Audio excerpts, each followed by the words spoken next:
என்னுடைய செயலும் சிந்தனையிலும் இந்த சமூகத்துக்கு பயனுள்ளதாக இருக்குன்னு நினைக்கிறவங்க மட்டும் இந்த மூவேந்தர் மீடியாவை சப்ஸ்கிரைப் பண்ணிவிட்டு பெல் ஐக்கான் ஆல் கொடுத்து வந்து ஃபாலோ பண்ணிக்கோங்க. மூவேந்தர் மீடியாவுக்கு உதவணும்னு நினைக்கிற உறவுகள் கீழே கொடுக்கப்பட்டுள்ள வாட்ஸ்அப் நம்பருக்கு தொடர்பு கொள்ளுங்க. நன்றி. இந்த 16 நபர்களை கைது செய்ய கோரி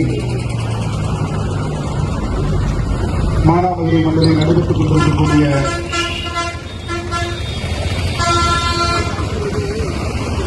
தொடர் முழக்க ஆர்ப்பாட்டத்தில் சமூக உணர்வுடன் அல்லும் பகலுமாக இந்த இடத்திலே தங்கி இதை ஒருங்கிணைத்து உரிமைக்கான போராட்டத்தை முன்னெடுத்துக் கொண்டிருக்கக்கூடிய அத்துணை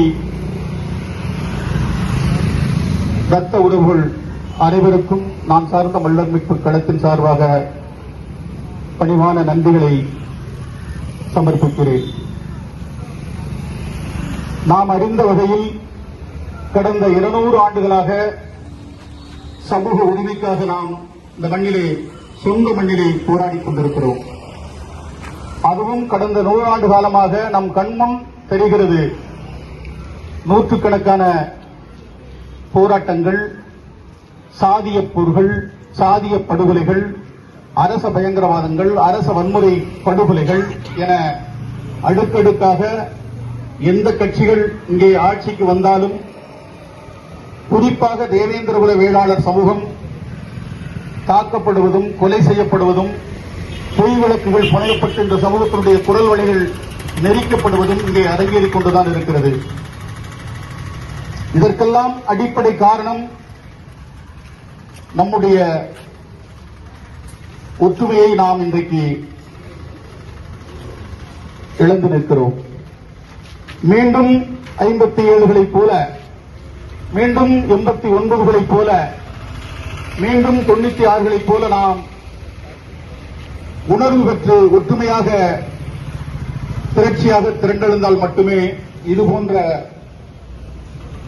படுகொலைகளை தடுத்து நிறுத்த முடியும், அதற்கு எதிராக போராட முடியும், நீதியை பெற முடியும். இதுவரை நாம் போராடி போராடி கடந்த காலங்களில் எந்த படுகொலைக்கு எதிராக நாம் நீதியை பெற்றிருக்கிறோம் என்று சொன்னால் இதுவரை எந்த படுகொலைகளுக்கும் நாம் நீதியை பெற்றதாக வரலாறு கிடையாது. வெண்மணி படுகொலை, போடி வியாபாரி, பரமக்குடி துப்பாக்கி சூடு என்று அடாவடி கும்பல்களோடும் ஆட்சி அதிகாரத்தில் இருக்கக்கூடிய திராவிட கும்பல்களோடும் நாம் பாதிக்கப்பட்ட போதும் அதற்காக பல நீதி விசாரணை ஆணையங்கள் அமைக்கப்பட்ட போதும் மாறி மாறி அதிமுகவும் திமுகவும் ஆட்சி செய்த போதும் எந்த அரசும் இந்த சமூகத்திற்கான வலிமையாக எழுந்து நின்றபோதுதான் ஆதிக்க அடாவடித்தனத்தை சாய்க்க முடிந்தது. கடந்த காலங்களிலே இன்றைக்கு நாள்தோறும் படுகொலைகள். கடந்த திராவிட முன்னேற்ற கழகத்தினுடைய ஆட்சியில் ஆட்சிக்கு வந்த 1.5 ஆண்டிலிருந்து இன்றைக்கு 3.5 ஆண்டுகளாக தென் மாவட்டங்களில் குறிப்பாக திருநெல்வேலி 300க்கும் மேற்பட்ட படுகொலைகள், குறிப்பாக தேவேந்திரகுல வேளாளர்கள் ஒரு சமூகத்தின் சார்பாகவே தொடர்ந்து படுகொலை செய்ய நெல்லையில் நடந்த ஆர்ப்பாட்டத்தில் பேசியதற்காக எனக்கு நேர்ந்தது என்ன என்பதை நீங்கள் அறிவீர்கள். அரசியலில் நாங்கள் புறக்கணிக்கப்படுகிறோம். எந்த அரசியலுக்காக உழைத்தோமோ, எந்த கொள்கைக்காக உழைத்தோமோ அந்த கொள்கை அரசு. மரியாதைக்குரிய டாக்டர் கிருஷ்ணசாமி அவர்கள் தமிழ்வாரன், அவருக்கு தெரியும் இந்த அரசியலை உற்று நோக்கிக் கொண்டிருக்கிறார். இந்த மக்களுக்கு எடுத்துரைத்துக் கொண்டிருக்கிறார்கள். முற்றிலுமாக தேவேந்திரகுல வேளாளர் சமூகம் அரசியலில் இருந்து அனைத்து அரசியலிலும் இருந்தும் நாம் புறக்கணிக்கப்பட்டு வருகிறோம். ஆட்சி அதிகாரம் நம்முடைய அதை நோக்கி நாம் நகர முடியாத நிலைதான் இன்றைக்கு நாம் தெருவிலே நின்று போராட வேண்டிய ஒரு நிலை. தம்பி ஆகாஷ் படுகொலை செய்யப்பட்டிருக்கிறார். அவர் உடம்பிலே 29 காயங்கள் இருப்பது மருத்துவ பரிசோதனையிலே சொல்லப்படுகிறது. அவர் அடித்து கொலை செய்யப்பட்டார் என்பது அவருடைய வாக்குமூலம், நீதிபதியிடம் கொடுக்கப்பட்ட வாக்குமூலம். வழக்கு பதிவு, கொலை குற்ற வழக்கு பதிவு உயர்நீதிமன்றத்தினுடைய வழிகாட்டலில் பதிவு செய்யப்பட்டிருக்கிறது. 16 பேர் கொலை குற்றவாளி என்று சொல்லி அதில் 6 பேர் அடையாளப்படுத்தப்பட்ட போதும் இன்றைக்கு வரை இப்போது வரை எந்த நபர்களும் எஃப்ஐஆர்ல யார் பேரும் இல்லை. ஆனால் சிபிசிஐடி விசாரணை இங்கே நடந்து கொண்டிருக்கிறது பெயரளவில். இது ஒரு கண் துடைப்பாகத்தான் போகும். நாம் கலைந்து விட்டால் இதற்கு நீதி என்பது கிடையாது, தேர்தலை நோக்கி நகரும். அப்படியே நாமும் மறந்துருவோம் அப்படின்னு அவங்க நினைச்சிட்டு இருக்கிறாங்க.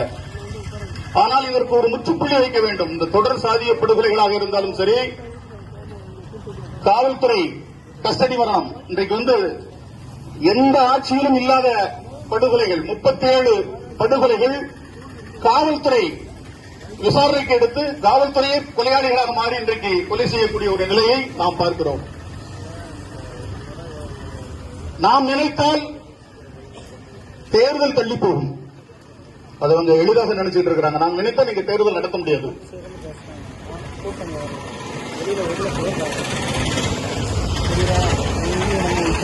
எனவே மாவட்ட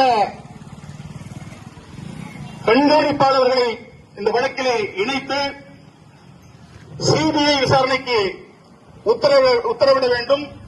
அதை நோக்கி நம்முடைய போராட்டத்தை சட்ட போராட்டமாக, நம்முடைய போராட்ட வடிவத்தை நாம் மாற்ற வேண்டும்.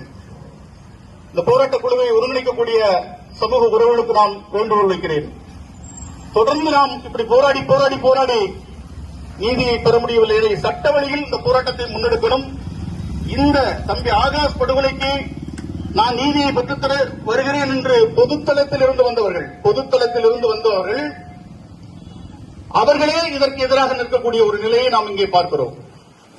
எனவே வழக்கறிஞர் ஐயா பாபா மோகன் போன்ற நேர்மையான அறம் சார்ந்த சமூக நீதிக்காக போராடக்கூடிய உண்மையான சமூக ஆர்வலர்களை நாம் ஒருங்கிணைத்து தம்பி ஆகாசுக்கு சட்ட வழியில் நீதியை பெற்றுத்தர வேண்டும். கொலை குற்றவாளிகள் உடனடியாக கைது செய்யப்பட வேண்டும்.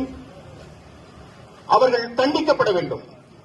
தேவேந்திர குல வேளாளர்கள் என்பதற்காக மட்டும்தான் இந்த நிலை. இதே இது நாம் நாடார் சமூகமாக இருந்தால் வேறு நிலை.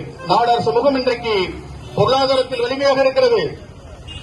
நாடார் சமூகம் இன்றைக்கு அனைத்து அரசியல் கட்சிகளிலும் ஆளுமை செலுத்தி வருகிறது. அனைத்து அரசியல் கட்சிகளிலும் நாம கொள்கை பிடிப்புல எடுபடிகளாக மட்டுமே அனைத்து கட்சிகளில் இருக்கிறோம்.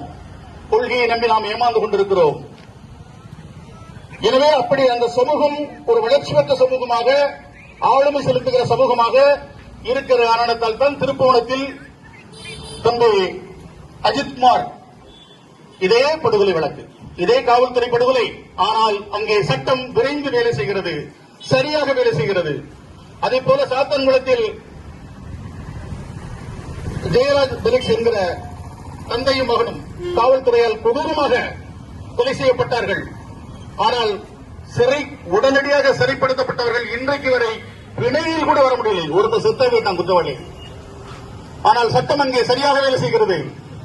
ஆனால் தேவேந்திர குல வேளாளர் என்றால் இந்த சட்டம் மௌனத்து கிடக்கிறது. இதற்கு காரணம் அவர்கள் அல்ல, நாம் தான். நம்முடைய வலிமைதான். நாம் ஒற்றுமையாக வலிமையாக இருந்தால் இந்த நீதியை நாம் எளிதாக பெற முடியும். இதுபோன்ற தொடர்படுகொலைகள் இனிமேல் நடக்க விடாமல் தடுக்க முடியும். தொடர்ச்சியான தென் மாவட்டங்களில் கொலைகள், தொடர்ச்சியான கொலைகள். இதுக்கு என்னன்னா பட்டியல் பழங்குடிகளுக்கான அந்த வழக்கு, SC/ST வழக்கு, அந்த வழக்கை அப்படி ஒரு சட்டத்தை நீக்கணும்னு சொல்லி படிப்பறிவு இல்லாத பள்ளிக்கூடமே போகாத ஒருத்தன்லாம் பேசிட்டு தெரிகிறான். அவன் மீது ஏன் இந்த சட்டம் பாயவில்லை? நம்முடைய வழக்கறிஞர்கள் இது தொடர்பாக சிந்திக்க வேண்டும். சட்ட வழிகளை நாமும் இந்த வழக்குகளை அவர்கள் மீது போட வேண்டும். அப்படின்னா அது சரியா வரும்.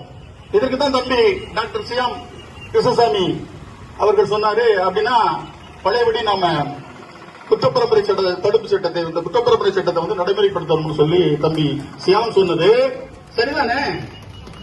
சரிதானே? தொடர்ச்சியான படுகொலைகள், மணலை தாமிரபரணி ஆற்றில் மணலை கொள்ளையடிக்கிறான். அதை தடுத்த கிராம நிர்வாக அதிகாரி படுகொலை. ஆடத்திடாதான் சொல்லி சொல்றாரு. அவரை படுகொலை. காடுகளுக்கு வேலை செஞ்சுட்டு போய் வர்றவன்ட்டு 5000 ரூபாய் பிடிக்கிட்டு அதுக்கு படுகொலை. அதுதான் புதிய தமிழகத்துடைய தலைவர் டாக்டர் கிருஷ்ணசாமி சொன்னாரு. இதுதான் தேசியமும் தெய்வீகமான கேட்டாரு. இதெல்லாம் பேசினா உடனே நாங்கள் சாதி வெறியர்கள் ஆகிருவோம். நாங்கள் உண்மை வரலாற்றை உறக்க பேசினால் நாங்க சமூக விரோதிகளாக மாறிடுவோம். ஆனால் நீங்கள் எத்தனை கொலைகளையும் அரங்கேற்றலாம், என்ன வேண்டுமானாலும் செய்யலாம். இதையெல்லாம் மனதில் கொண்டு இது போன்ற ஆட்சி, இது போன்ற படுகொலைகளை செய்த ஆட்சி இதுவரை இந்த தமிழர் வரலாற்றில் நம்ம தமிழக வரலாற்றில் பார்க்க முடியல. எனவே இந்த ஆட்சி அகற்றப்பட வேண்டும். திமுகவினுடைய ஆட்சி அகற்றப்பட வேண்டும். அதற்கு வரலாறு நீங்க பெண்மணி படுகொலையிலிருந்து எடுத்துக்கலாம். பெண்மணி படுகொலை, அதுல இவர்கள் இழைத்த அநீதிகள், இவர்கள் செய்த சூழ்ச்சி, வஞ்சகங்கள், கோபாலகிருஷ்ண நாயுடு வரவேற்று உணவு கொடுத்த வரலாறு, உஞ்சனை கலவரத்தில் நடந்துகிட்டது, போடி விவரங்கள், கண்டமனூரில் 5 தேவேந்திர குல வேளாளர்களை சுட்டுக் கொன்றது, எந்த போராட்டமும் இல்லாத கோட்டைப்பட்டியில சுரேஷ் என்கிற ஒரு இளைஞரை ஒரு சின்ன ஊருக்குள்ள போய் சுட்டுக் கொண்டது, தாமிரபரணி படுகொலை 17 பேரை அடிச்சு கொண்டது, துரையூர் துப்பாக்கி சூடு 2 போராளிகளை குறிவை சுடுவது போல் சுட்டது என்று தொடர்ச்சியாக திராவிட முன்னேற்ற கழகத்தினுடைய ஆட்சியில் தேவேந்திர குல வேளாளர்கள் சுட்டு வீழ்த்தப்படுகிறார்கள். ஒருபுறம் அடித்து படுகொலை செய்யப்படுகிறார்கள். பல்வேறு பொய் வழக்குகள் போடப்பட்டவர்கள் முடக்கப்படுகிறார்கள். இந்த சமூகத்திற்காக குரல் விடுக்கக்கூடிய போராடக்கூடியவர்கள் எல்லாம், போராளிகள் எல்லாம் இன்றைக்கு சிறைப்படுத்தப்படுகிறார்கள். அந்த கண்ணவரான் இதுவரை தற்போது எந்த ஒரு வழக்குகளும் கிடையாது. பொய் வழக்கு 2 குண்டர் தடுப்பு சட்டம். இன்றைக்கு கடலூர் சிறையில் இருக்கிறார். சிறையை விட்டு வெளியில வராரு, திரும்ப ஒரு குண்டர் தடுப்பு சட்டம். மாமா வீட்டுக்கு போறாரு, மாமா வீட்டுக்கு போகிற மறித்தெடுத்து ஆயுதம் வைத்திருந்தாரு சொல்லிட்டு குண்டர் தடுப்பு. தொடர்ச்சியாக சமூகத்திற்கான போராளிகள் பொய் வழக்கு போடப்படுறாங்க. எத்தனை பேர் திருநெல்வேலியில் இருக்க முடியல, சகோதரருக்கு தெரியும். திருநெல்வேலிக்குள் நம்முடைய இளைஞர்கள் உலாவர முடியல, எதற்கெடுத்தாலும் வழக்கு. எனவே இது போன்ற ஆட்சி அகற்றப்பட வேண்டும் என்பதை விட அனைத்து கட்சிகளிலும் சமூக விரோதிகள் அதிகாரத்தில் இருந்து கொண்டு இந்த சமூகத்தை அழுத்திக் கொண்டிருக்கிறார்கள். இதை நமது உறவுகள் புரிஞ்சுக்கணும். அது அதிமுகவாக இருக்கட்டும், திமுகவாக இருக்கட்டும், பாரதிய ஜனதா கட்சியாக இருக்கட்டும், காங்கிரஸ் கட்சியாக இருக்கட்டும், ஏன் கம்யூனிஸ்ட் கட்சியாக இருக்கட்டும், இந்த கட்சிகளில் இருக்கக்கூடிய சமூக விரோதிகள் அங்கே ஆளுமை செலுத்தி, ஏன் தமிழ் தேசியம் பேசுகிற கட்சிகளில் கூட சமூக விரோதிகள் தான் ஆதிக்கம் செலுத்தி வருகிறார்கள். எனவே இந்த சமூக விரோதிகள் எந்தெந்த தொகுதிகளெல்லாம் இருக்கிறார்கள், நிற்கப் போகிறார்கள் என்பதையெல்லாம் இனம் கண்டு அவர்களை படுதோல்வி அடைய செய்யக்கூடிய வேலையை தேவேந்திர குல வேளாளர் சமூகம் செய்தால் தம்பி ஆகாஷ் போன்ற அநியாயமாக கொல்லப்பட்ட கொலையாளிகளுக்கு நீதி கிடைக்கும். அதுதான் அவர்களுக்கு நாம் செலுத்துகிற அஞ்சலியாக இருக்கும். எனவே கட்சி வேறுபாடின்றி இந்த சமூகத்திற்கு எதிராக யாரெல்லாம் வேலை செய்கிறார்கள் என்று உங்களுக்கு தெரியும். நாம் யூகிக்க முடியும், நாம் கணிக்க முடியும். வெளிப்படையாக பேசுகிறான். ஒரு மாநில, ஒரு இந்திய தேசிய